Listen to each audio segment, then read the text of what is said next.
The Taliban is in control of Afghanistan.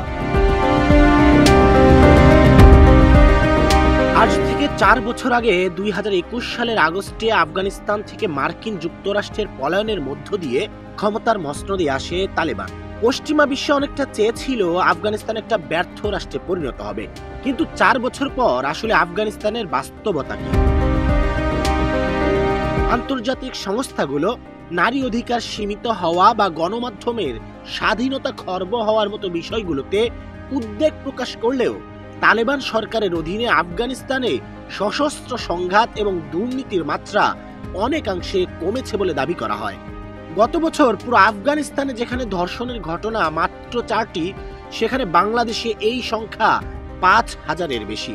কঠোর শরিয়া আইন প্রয়োগের ফলে চুরি ডাকাতির মতো অপরাধ এখন প্রায় শূন্যের কোঠায়। শুধু আইন শৃঙ্খলা নয়, সামাজিক ক্ষেত্র পরিবর্তন করছে তালেবান সরকার। বিতর্ক থাকলেও তারা নারীদের জন্য তৈরি করছে আলাদা হসপিটাল ও শিক্ষা প্রতিষ্ঠান। তালেবানের ভাষ্য মতো এর উদ্দেশ্য হলো নারীরা যেন পুরুষদের সংস্রব এড়িয়ে নারী ডাক্তার ও শিক্ষকের অধীনে সর্বোচ্চ সম্মান ও নিরাপত্তার সাথে তাদের সেবা ও শিক্ষা গ্রহণ করতে পারে।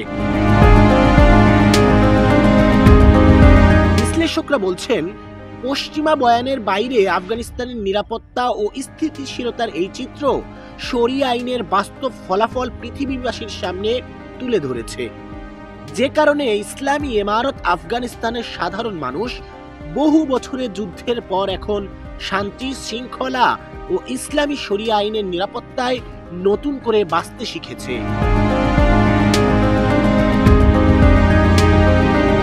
দিদার Fahad Rahmani, news desk, STV 52।